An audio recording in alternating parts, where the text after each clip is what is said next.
everyone, this is American Wire. So this student is asked a question. Does she condemn Hamas? Check out what she says. Yes. Good evening. I just wanted to say thank you for coming to campus tonight and presenting your point of view. It's always valuable to have two sets of views going on at the same time. Very useful. My name is Jumana Imad Musa Ahmed al-Bahri, and I'm a student here at UCSD. I was reading your literature. I found that much more interesting than the talk. And I found some interesting things about the MSA, which is an organization that's very active on campus, and it is hosting our annual Hitler Youth Week. You should come out to those events. If you could clarify the connection between the MSA and jihad terrorist networks, because last I checked, we had to do our own fundraising, and we never get help from anyone. So if you could clarify the connection between UCSD's MSA, or if you don't have such information, if you could connect other MSAs on UC's, because the connection wasn't too clear in the pamphlet. Just if you could clarify. Okay. Will you condemn Hamas here and now? I'm sorry, what? Will you condemn Hamas? Would I condemn Hamas? As a terrorist genocidal organization? Are you asking me to put myself on a cross? So you won't. I actually have had this experience many times. You didn't read the pamphlet because the pamphlet is chapter and verse.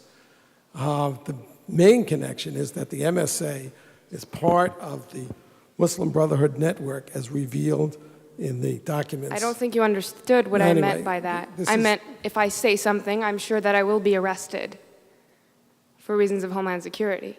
So if you could please just answer my question. If you condemn Hamas, Homeland Security will arrest you. If I support Hamas, because your question forces me to condemn Hamas. If I support Hamas, I look really bad. If you don't condemn Hamas, obviously you support it.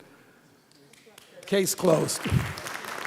I have had this experience, I had this experience at UC Santa Barbara where there were 50 members of the Muslim Students Association sitting right in the rows there.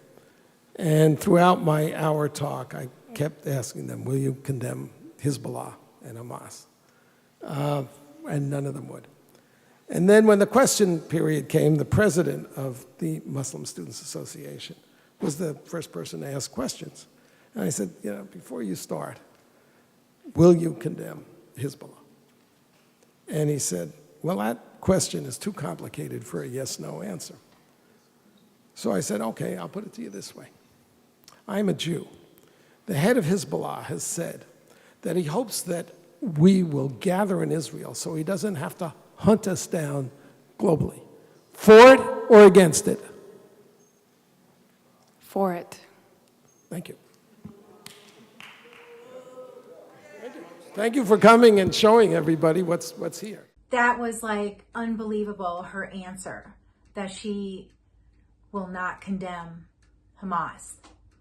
That means she's for terrorism. She's against the Jews. She's for killing Jews. She's for terrorism.